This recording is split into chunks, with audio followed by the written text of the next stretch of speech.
Transgenders are those who consider their gender to be different from their biological sex. They experience what is called gender dysphoria. It means that usually at birth, the biological sex is assigned depending on the appearance of the genitals. Those who develop dysphoria experience discomfort or distress because there's a mismatch between their biological sex and their gender identity. So they can either have a strong desire to hide or be rid of the physical signs of their sex, for example, the breasts, the body hair, the voice. Hence, a trans woman is a biological male who identifies as a female.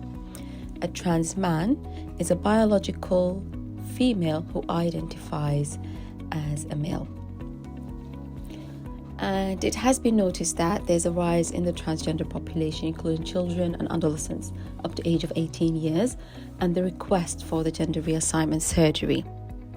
At the same time, doctors do lack awareness in the treatment of the transgender patients, especially gynecological doctors, because at some point they would be involved in the treatment of such patients. So let's talk generally about the starting point for the transgenders from when they come and seek medical attention, so you can understand from the beginning what is the process and at which point you would come in to treat those patients. They are generally referred either by their GP, psychologist, psychiatrist, or the sexual health worker, where to the gender identity clinic, and it should be done without delay. But there are only 12 clinics across the UK, and the waiting time can be very long, up to 18 to 24 months. This delay can affect some of their mental health, especially if they're having gender dysphoria. It can lead to self-harm because they're not happy about who they are. They want change, and they have the right to, since they don't feel happy about that. So they can go and self-medicate themselves, and that can be dangerous. So if the GP is concerned about that, he or she can seek advice from a gender specialist and prescribe the lowest, safest dose of the hormones until their appointment with the NHS in the gender identity clinic is due. And in the gender identity clinic, once they are referred there, the input is multidisciplinary. It would be from the GP, psychologist, psychotherapist, endocrinologist for the hormone treatment. There'll be the dermatologist for the hair removal and all of that, speech and language therapist because they have to change the way they talk, the tone of the voice. There would be a nurse, gynecologist who will come and talk about the reproductive options and treat them if they come with any gynecological complaint. There'll be the surgeon and the occupational therapist. So they work in close collaboration to ensure that those patients have a wide choice of treatment pathways. All right. And so that's how they are treated from the beginning. Once referred to the gender identity clinic, they will start by having psychological assessment and preparation.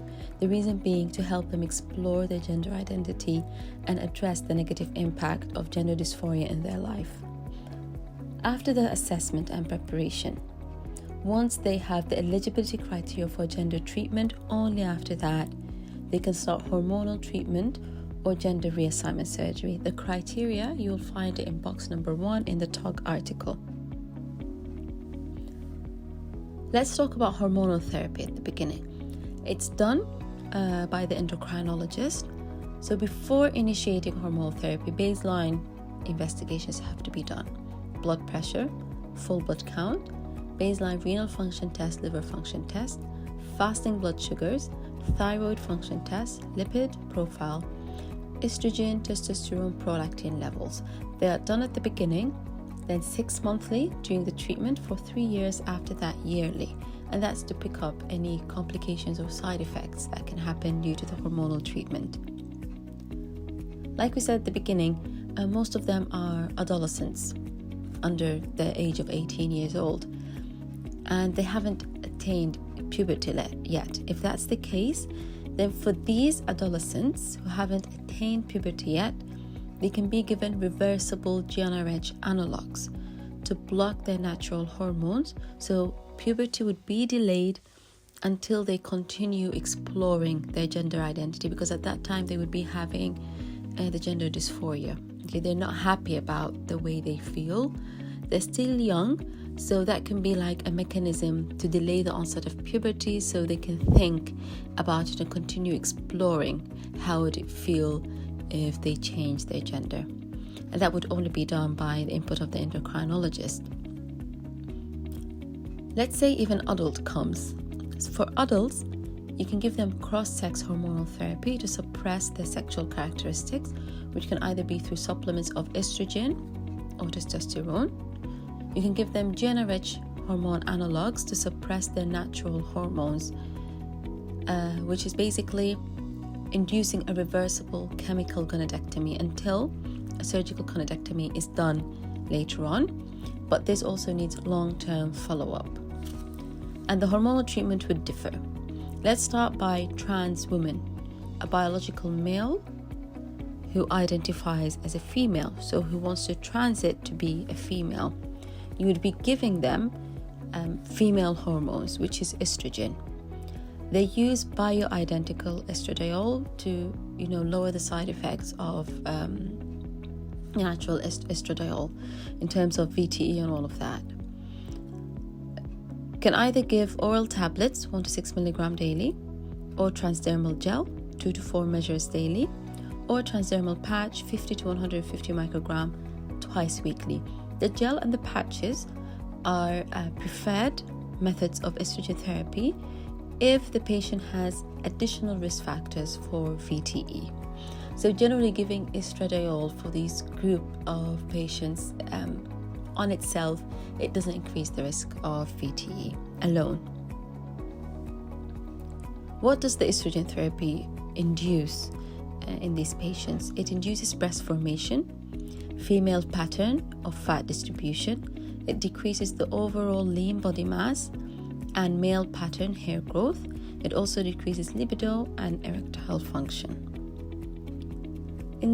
So estrogen can suppress the testosterone, but in some patients hyperandrogenism can still persist.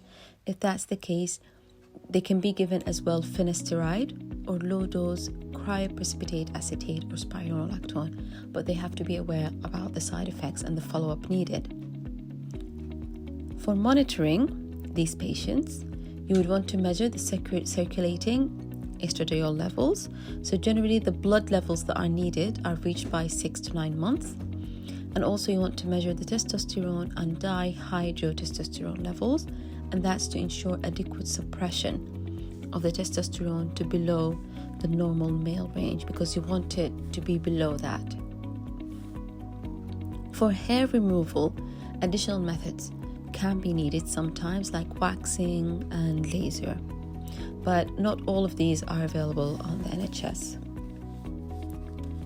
Let's come and talk now about trans men, which is a biological female who identifies as a male. So in order to do that, they would be given testosterone therapy. Testosterone therapy, the doses you can find in the talk article.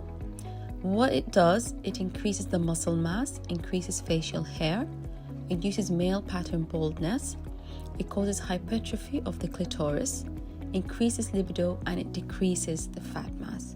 But it does have risk. It causes polycythemia and in turn cerebrovascular accidents. So those patients need monitoring of their serum testosterone